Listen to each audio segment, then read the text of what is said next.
Welcome back. For those of you who are new to my channel, my name is Natasha. For today, I actually want to continue on my last video in which I promised I would share about how to start homeschooling. What are the steps that one should take to begin homeschooling, as well as how to organize your homeschool, how to plan, and how to plan out the year. Now, there are so many ways to go about doing this. There's not any one way, and there are no right ways or wrong ways. But these are just the things that I have found work best for me as I have researched and looked at all the ways that people do things. I found, what do I like? What do I not like? And these are the things that I've done for myself. So I'm going to share those with you today. Now, to begin, deschooling is when you remove yourself from school, the idea of school, outright stop schooling for a period of time until your child can unprogram themselves and you can unprogram yourselves from the ideas that you've learned in the public school system or in other school systems over that time period. And so you might deschool for, there are a lot of different recommendations for how long you should, but a rule of thumb that I have heard is that for every year that your child was in school, you should at least minimum deschool for 1 month. And some people say even longer than that. But if you are only just starting to homeschool or have just decided to homeschool now for the first time, it really would be in your child's best interest and yours to not school for a period of time. It doesn't mean you do nothing. It doesn't mean you just say, okay, go about, play, do your own thing. You can still do, reading is always a good option, reading at any time, and just discovering and doing things together, going out together if you are able to go out right now. But doing life, having family time, doing things together, but not school, no book work, no teaching, no learning, unless it's the child that leads it, but staying away from school. And so there are a variety of types of styles of homeschools out there. And some of them are, one specific style, like I have chosen the classical model or classical style of education. Now mine, I don't even think that I'm strictly following it in all ways. Well, I am, but, to a degree, I still like to go by Olivia's lead. And, if I can sense that, okay, this is too much writing for her today, we're going to cut back and I'll just, things like that. So, you modify it based on your own child. But there's the classical model of education, there's Charlotte Mason, there's unit studies, there is what's called unschooling, and there's radical unschooling versus just other unschoolers, and there's a variety of things in between. So and then there's people who consider themselves eclectic, where they take a little bit of everything they like from all these different concepts and ideas of schooling and put that together and make their own style of homeschooling education. So there's so many things, but that is the number one thing. So while you're deschooling, research what kind of homeschool style, homeschool model do I want to follow? What's best for my child and what's best for me as their educator? And so once you start thinking, okay, this is the one, this is the match, this is the perfect match for me, you can then start looking into, okay, who are the creators of these homeschool styles? Or you can actually, as I said in a previous video, piece together your own homeschool curriculum. There's a lot of resources available at the library and online and through books that you can buy in the stores. You really are able to put together your own. You don't need to buy. It is a bit easier to go out and find a curriculum, book writers who have put together everything all together for you. It's less time consuming And there are a lot that have been tried and tested for many years, that have been around for several generations, that you can feel pretty safe and secure and know that it is a good curriculum, that people have been through it. They've gone all the way through from grade 1 to university or college and have successfully graduated through these courses. And so I would then look into what curriculum courses specifically you'd be interested in. I would say you can find a lot out there on YouTube. There are many YouTube reviewers. You would just say the name of the book you're looking at. It might be Singapore Math, and you will say Singapore Math Review, and you will find a variety of people who have reviewed those curriculum, and you can find out from them, what are the pros and what are the cons and all of those things. So after finding out what kind of curriculum you want to buy, and then you purchase them, you then have to sit down and look through them all. Now, you don't have to read them all. You don't have to know exactly what you're going to teach from the get-go. So you'll look through and you'll see, okay, well, for example, History of the World, that's 42 chapters. And I don't like to rush through anything. I want to take my time and really absorb the information and really know it well for myself too. And for Olivia, kids, you can't rush through things and expect them to really absorb anything. And so that one's a 42 chapter book. So we plan on taking 42 weeks. Now, most schools run over, I believe, a 34 to 36 week period of time. So we're looking into, okay, well, we're going to be going into the summer reading it. For us, that's okay. But you look at the chapters of the books. For Singapore Math, I believe there's 32 lessons, 32 chapters or sections that you could divide it into. So you look at all of that, you plot it out, and then you might look at, okay, so you plot out how many weeks each book is going to take you, each curriculum. For example, our astronomy only has 28 chapters. So some of those, the sun ended up being quite a hefty chapter, and so we spread that out actually over 4 weeks. So you can then decide, okay, well, this is how I want my homeschool to run. Now, you can either decide to have homeschool year-round homeschool, or you can say, I'm going to have it from this point to this point, and then take a nice big stretch off, or whatever it is you want to do. For us, we decided we want to have our summers off. So with history, because it was 42 weeks and I don't want to rush the history, we decided to start homeschool in August. Not too early in August. It's actually the last week of August is when we began school. And then, I actually decided we were going to read through the holidays because it's just to read. It's just reading. So it's fun to still read aloud to your kids, whether there's school or whether it's a holiday or whether it's a break. We're going to continue reading straight through. And then our Story of the World History curriculum is going to end up taking us to, I think, the end of June, which public schools go to the end of anyway. But the rest of our subjects are mostly going to be going to the very beginning of June, end of May, beginning of June. We're actually done school. We're actually done. So we are done for June, July, and most of August we actually get as a summer break. So that's what we decided. So what you do is you plot it all out. You say, how long is each curriculum going to take me, realistically, without rushing it through, without trying to just get it through under a deadline. There are no deadlines when it comes to homeschool. It's whatever schedule you want to go with. And so then you plot it out and you say, okay, well then what kind of breaks do we want to take? So we're going to take 3 weeks off for Christmas from all the subjects except for history, which is just reading aloud. And then we're going to take off March break like the public schools do, we decided. And then a nice long summer stretch off where we're off for the whole month of the end of May till almost the very end of August. And so that's what I plotted out, and that's what we decided. So once you have that plotted out, then I just went ahead and for each subject, which I might show you as an example here. Yeah, so for each subject, now you don't have to do this. I'm a list person.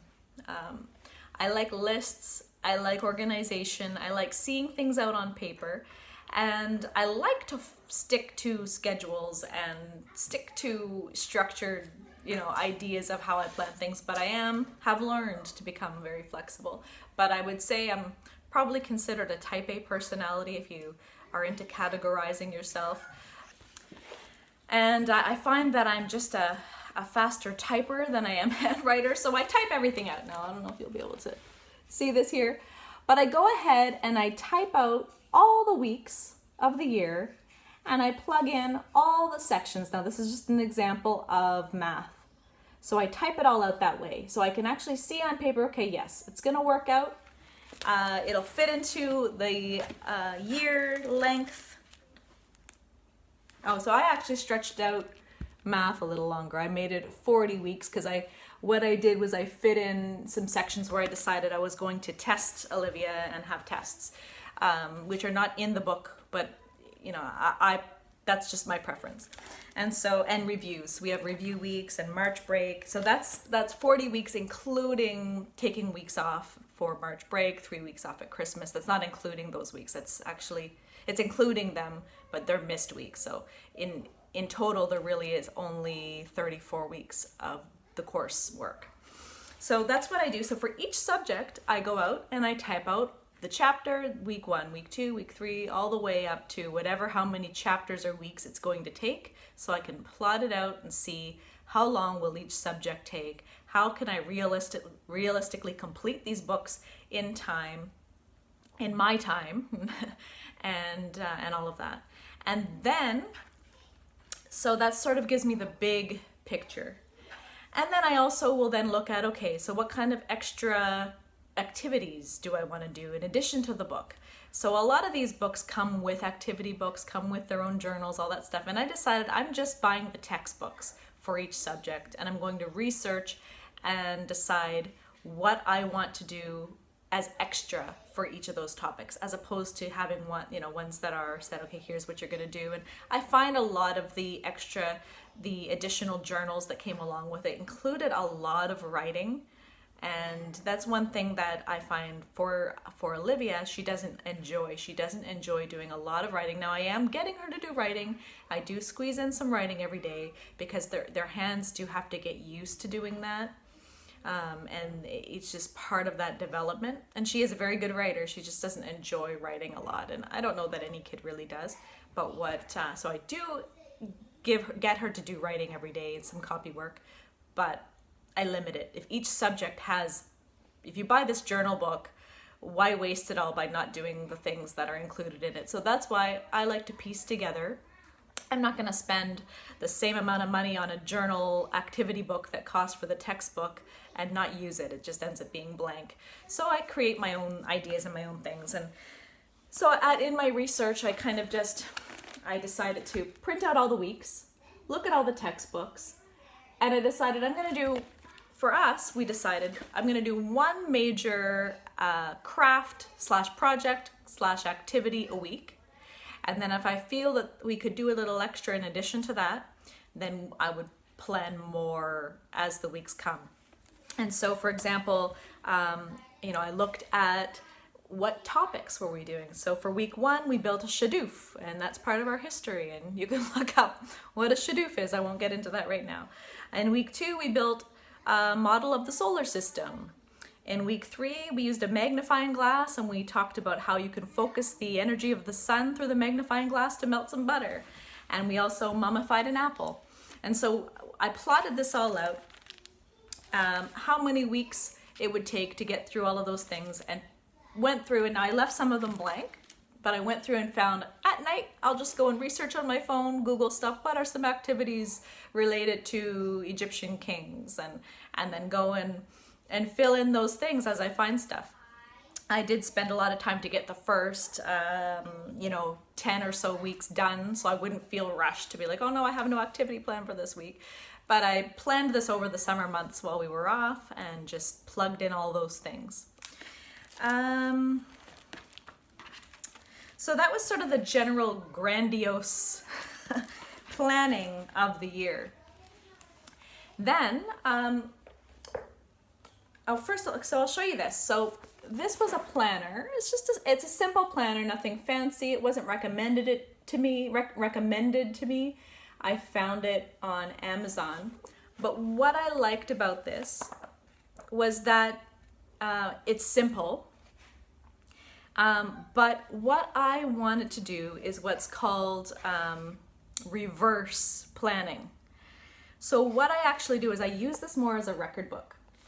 Every day, whatever we actually do for the day, I then record in the book. So this we will then keep as the record book of everything that Olivia has, whatever activities she's done, whatever books she's read, whatever assignments I've given her, whatever tests I've done, whatever videos we've watched, all gets recorded into this book. So this is an example of, this is all stuff that Olivia did in week 2 of school.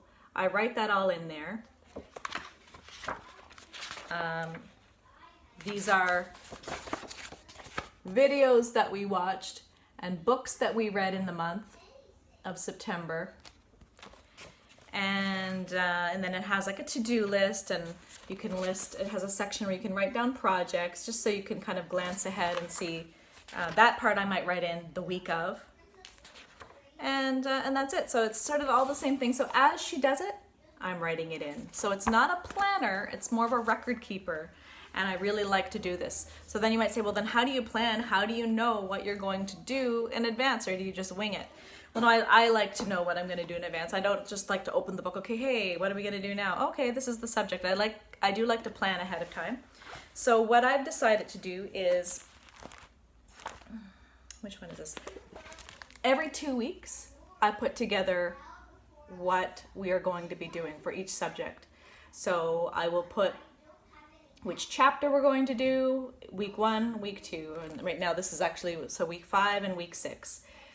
What chapters we're going to do, which activities we're going to do. In the back, I'll also list which supplies I need for the activities, and then any special things. There I put the fall homeschool party. And so that is how I plan ahead every 2 weeks. And I've actually now started doing 4 weeks just because I'm a type A personality. And planning 4 weeks in advance is not that hard to imagine. So I have actually planned up to week 8 now on paper. And I don't plan too far ahead than that, because in actually even this, you'll see in my old one, the previous, so week 1, 2, 3, and 4, where I ended up crossing out a lot of stuff and we changing it. And because in the first week of school, we jumped way ahead in math, and I realized when I went back to write down that I wasn't following on track of what I had actually intended. We went way ahead in math. But then in history, we were actually behind a chapter because it got so good, we wanted to slow it down and take our time and do a few more projects within that chapter, because it was on Egypt and there was just so many things that videos you wanted to watch and activities you wanted to do, and learning about Egypt. And it was just so fascinating. So if you go ahead in your planner and you plan all that out ahead of time, well, you're going to have a really messy, disorganized, hard to read planner, because you're going to change things. And so by me doing reverse planning, I don't have to do any kind of messy scratching about in my planner.